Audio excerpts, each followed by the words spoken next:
జయంతి సభా కార్యక్రమానికి వచ్చిన మా వామనుడు 2 మాటలు మాట్లాడాల్సిందిగా సూచన.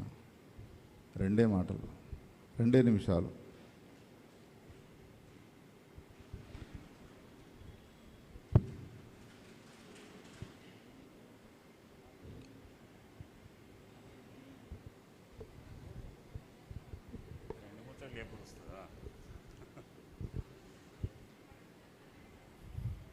సభాజీ నమః. ఈరోజు మా నాన్నగారు శ్రీ శాస్త్రుల విశ్వనాథ శాస్త్రి గారి శతజయంతి కార్యక్రమ సరళిలో భాగంగా కరీంనగర్ పట్టణంలో ఏర్పాటు చేసి మేము ఇప్పుడు కూడా ఇంతకుముందే మహేశ్వరన్న చెప్పినట్టుగా మహేశ్వరన్న అని పిలిచినాం కదా తప్ప మహేశ్వర శర్మ అని ఎన్నడూ సంబోధించలేదు. ఎందుకంటే ఎప్పుడు కూడా మేము మా సహోదరులుగానే భావించి వారిని అలాగే గౌరవించాం.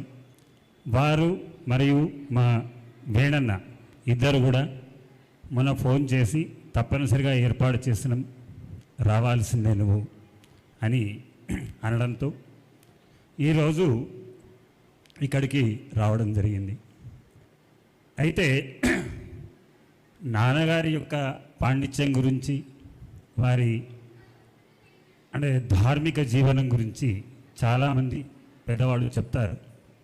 వాళ్ళ గురించి నేను మాట్లాడదలుచుకోలేదు. ఎందుకంటే వారిలో ఎంతోమంది గురువులు పండితులందరూ చాలామంది ఉన్నారు. కానీ వారిలో ఉన్నటువంటి ఇంకొక పార్శ్వం ఏమిటంటే అతను ఒక గొప్ప మానవతావాది. ఎందుకోసం అంటే ఎంతోమంది గురువులు వేద పాఠశాలలు ఏర్పాటు చేయొచ్చు, వేదాధ్యయనం చేయించవచ్చు తమ శిష్యులతో. ఎంతోమంది శాస్త్ర పండితులు శాస్త్రాన్ని కూడా బోధించవచ్చు. కానీ అందరికీ లేనటువంటి ప్రత్యేకత విశ్వనాథ శాస్త్రి గారికి ఎందుకు వచ్చింది అంటే వారిలో ఉన్నటువంటి ఏ మానవతావాది ఉన్నాడో దాన్ని ఈ ప్రపంచం గుర్తించింది. వారి మానవతావాదానికి కొన్ని ఉదాహరణలు చెప్తాను నేను, అంతే. ఎందుకంటే శాస్త్రం గురించి వేదం గురించి చెప్పడానికి చాలామంది ఉన్నారు. వారు ఇది మా అమ్మగారు చెప్పినటువంటి మాట. వారు ఒకసారి కోఠీలో వైశాఖ మాసం మిట్ట మధ్యాహ్నం ఎండాకాలంలో అక్కడ ఖాదీ బండారు ఉండేది మూల మీద. అక్కడ పాఠశాలకు మంచి ఇంగు కొనుక్కొని రావాలి అనే ఉద్దేశం మా నాన్నగారికి. అక్కడే ఇంగు మంచిది దొరికేది. అక్కడికి వెళ్ళి ఆ ఇంగు కొనుక్కొని బయటకు వస్తూ ఉంటే ఒక బ్రాహ్మడు ఉత్తరం కప్పుకొని భస్మరేఖలు పెట్టుకొని నడుచుకుంటూ వస్తున్నాడట. మధ్యాహ్నం 12-1 గంట సమయంలో వస్తూ ఉంటే అతనికి చెప్పులు లేవు. ఈయన అమ్మ ఇద్దరు కూడా బయటకు వస్తారు. బ్రాహ్మడికి చెప్పులు లేవు, కనబడ్డాయి. ఇది మా అమ్మగారు చెప్పిన మాట. ఎందుకంటే ఆ సందర్భంలో నేను పుట్టానో లేదో కూడా నాకు తెలియదు.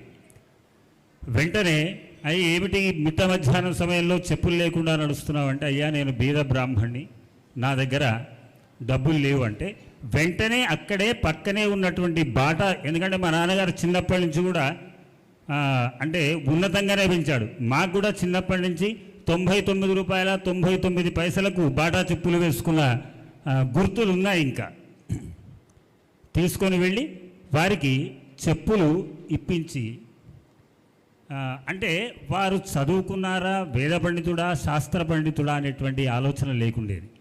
కేవలం అవతరివాడి యొక్క అవసరాన్ని గమనించి అతను చేసినటువంటి సహాయాలు చాలా ఉన్నాయి.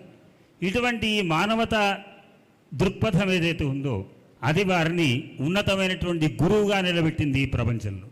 ఎందుకంటే నాన్నగారి కన్నా మించి శాస్త్ర పండితులు ఉండొచ్చు భారతదేశంలో,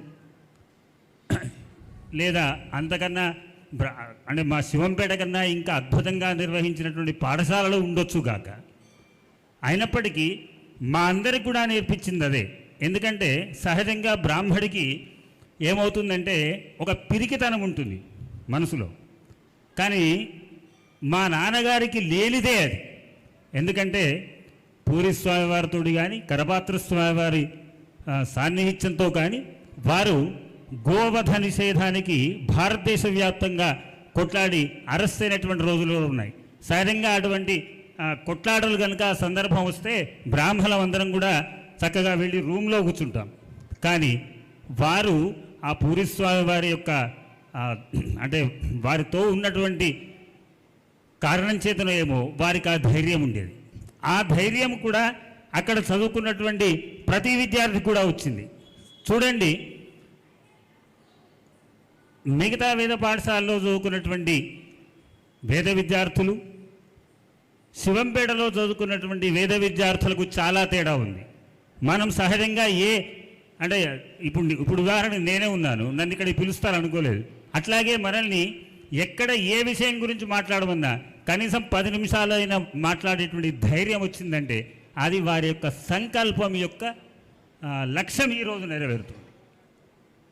ఇక సహజంగా ఎక్కడైనా వేద పాఠశాల, సంస్కృత పాఠశాల, శాస్త్ర పాఠశాల అనే రెండు వేరువేరుగా ఉండేవి. కానీ మా నాన్నగారు ఏమిటంటే ఆయన ప్రతి అంశాన్ని సామాజిక కోణంలో పరిశీలించాడు. వారి ఇంటర్వ్యూలో చివరి సమయంలో వారు ఒక ఇంటర్వ్యూ ఇచ్చారు. సముద్రాల వెంకటాచార్యుల వారని, వారికి అత్యంత ఆప్తుడు, మా శివంపేటలో ఆయుర్వేద వైద్యుడు, వారికి ఒక ఇంటర్వ్యూ ఇచ్చారు. ఆ ఇంటర్వ్యూలో వారు ప్రశ్నించారు ఏమంటే, మీరు ఈ వేద సంస్కృత పాఠశాల అని పెట్టడం ఏమిటి? అయితే వేద పాఠశాలను పెట్టాలి, లేకుంటే సంస్కృత పాఠశాల పెట్టాలి అంటే అప్పుడు వారు చెప్పిన మాట అది వాళ్ళ అక్షర సత్యం అవుతుంది. ఏమన్నాడంటే, నిజమే, కానీ నేను ఈ సమాజంలో పరిశీలించేటువంటి సందర్భంలో నాకు 2 లోపాలు కనబడ్డాయి.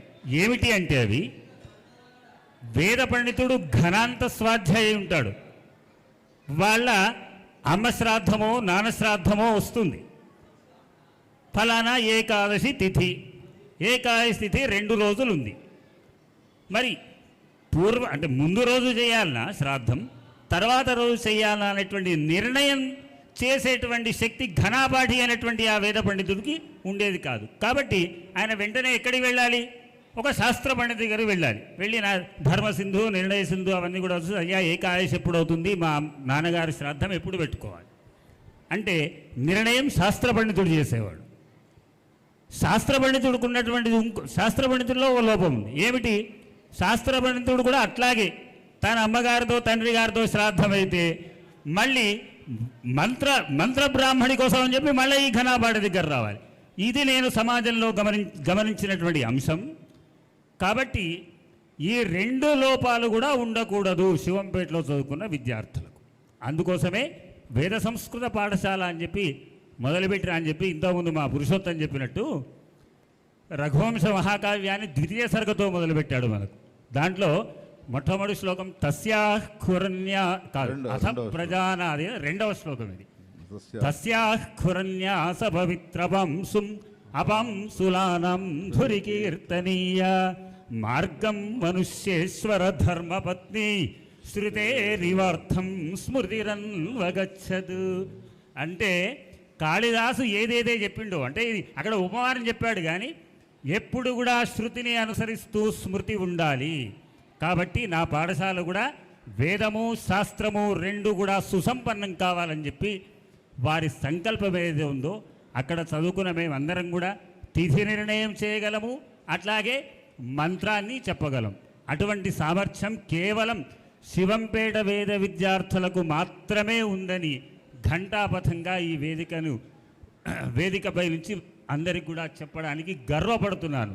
అట్లాగే వారి యొక్క ఆశయ సిద్ధి కోసం వారిని ప్రశ్నించారు చివరిలో అదే ఇంటర్వ్యూలో, అయ్యా మరి మీ తర్వాత పాఠశాల ఎలా, ఈ యొక్క పాఠశాల ఎట్లా నడుస్తుంది అంటే వారు ఏం చెప్పారంటే, నా పుత్రులు మొదలు అందుతారు, సందేహం లేదు, కానీ నా పుత్రుడే కాదు, మొన్న వేణన్న ఫేస్బుక్లో ఒక అద్భుతమైనటువంటి ఒక పద్యం పెట్టిండు. ఏంటంటే అతని పుత్రులెవరు గారు, అందరు శిష్యులు పుత్రులే, శిష్యులంతా పుత్రులే, పుత్రులంతా శిష్యులే. అది వాస్తవం. ఎందుకంటే నా తర్వాత నా యొక్క మార్గాన్ని, నా పాఠశాలను నిర్వహించేటువంటి సామర్థ్యం ఈ శివంపేటలో చదువుకున్నటువంటి ప్రతి విద్యార్థికి ఉంది అని ఆయన చివరి మాటగా చెప్పాడు. దాన్ని సార్థకం చేస్తున్నటువంటి మీ అందరికీ ధన్యవాదాలు తెలుపుతూ, పెద్దలకు నమస్కారాలు తెలుపుతూ, నాకు ఈ అవకాశం కల్పించిన కరీంనగర్ నాన్నగారి శిష్య బృందానికి ధన్యవాదాలు. మహాదేవ్.